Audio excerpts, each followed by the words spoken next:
Kumba Iron Ore has reported lower earnings at the halfway stage. Interim headline earnings per share fell 26%. That's largely due to a lower average realized free-on-board export iron ore price and a decrease in sales volumes. A dividend of 18.77 per share has been declared. Looking ahead, Kumba says its priorities in the second half will be on maintaining a safe and cost-efficient business while working with the National Logistics Crisis Committee to support improvements at Transnet. The miner has also maintained its operational and cost guidance for the year, but has noted that achieving that will be based on Transnet's logistics performance. Cashbuild has reported a 4% rise in revenue for the fourth quarter and a 3% increase for the full year. That's thanks in part to the building materials group opening new stores during the period. By year-end, the group had 322 stores trading. That's up from 310 previously. Reinet has reported a 1.6% rise in its net asset value in the quarter to end June. The firm says this reflects increases in the estimated fair value of some of its investments, which include British American Tobacco and Trilantic Capital Partners. It also takes into account dividends received from British American Tobacco and Pension Insurance Corporation Group. President Ramaphosa signed the climate change into law. The legislation sets out a national climate change response, including mitigation and adaptation actions. It also allows the Environment Minister to set emissions targets for various sectors such as energy and transport and prescribe thresholds at a company level. According to the presidency, the act will enable SA to meet its commitments under the Paris Agreement, one of those being a 31% reduction in CO2 equivalent emissions by 2025. And the market is eyeing a rate cut when the Monetary Policy Committee meets in September. South Africa's forward rate agreement curve is now factoring in almost an 80% chance of a 25 basis point reduction and just above a 40% chance of another at the November MPC meeting. Further afield, Stellantis says it's ready for the fight for its place in Europe's electric vehicle market against strong competition from Chinese car makers. This comes as the group presented its new EV production line in Serbia. Let's take a look at this package report for more. Stellantis is ready to fight for its place in Europe's electric vehicle market against strong competition from Chinese automakers, says its CEO, Carlos Tavares. All the European countries are inviting the Chinese manufacturers to come to Europe. This is the fact. We are going to demonstrate to them that we have the right technology. We are going to demonstrate to them that we are a very fierce competitor.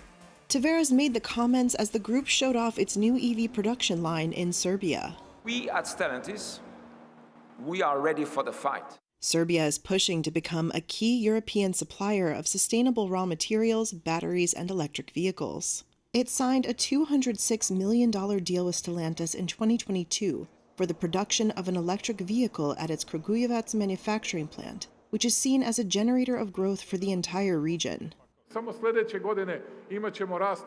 Serbian President Aleksandar Vučić said the plant could raise the country's GDP by 0.5% next year alone. And the country has reinstated a license for mining company Rio Tinto to develop Europe's biggest lithium mine, a potential boost to the continent's EV industry. Serbia is eyeing an annual lithium output equal to about 17% of the European market, enough for about 1.1 million electric vehicles. And global aviation leaders have gathered at the Farnborough International Air Show in the UK, seeking solutions amid industry challenges. Here's our reporter Anatundevu with more. That's right, Zinati. Amid challenges in the aviation industry, such as supply chain disruptions, aircraft delays, and plans to reduce emissions, the aviation executives have indeed gathered in the UK for the International Air Show. And joining us now with more on this front is DW's correspondent, Chiponda Chimbelu, who is currently standing by in Berlin. Chiponda, thank you so much for your time today. What are the updates? Thanks for having me. Well, this year's air show is taking place as the industry faces some turbulence. For most airlines, second quarter earnings are expected to be weaker. Costs are rising while airlines are forced to lower prices amid falling demand. Europe's biggest low-cost carrier, Reinet, reported a 46% drop in quarterly profit on Monday. Now, the air travels industry's slowdown could lead to fewer aircraft orders. And of course, that is not the only issue. The aviation industry's duopoly, so that is Airbus and Boeing, are facing their own struggles. While their order books are healthy, with nearly 15,000 aircraft orders waiting to be fulfilled, the two aircraft makers will need to fix production issues. Boeing is actually not bringing any commercial aircraft to Farnborough this year. It has been dealing with production problems and safety concerns for a while now. And while its rival Airbus could have been expected to benefit from the U.S. aircraft maker's woes, that has not happened to the extent that would have been anticipated. Airbus is facing supply chain issues, higher interest rates, and of course, it also has trouble recruiting staff. Give us more detail, Chiponda, on how Airbus compares to Boeing right now. Well, Airbus definitely has more orders waiting to be fulfilled, around a third more than its rival Boeing.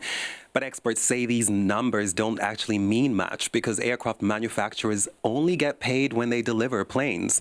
So both manufacturers will have to ramp up production to turn the orders into dollars and euros on their balance sheets. Airbus and Boeing are reeling from the effects of the COVID pandemic on the industry to this day.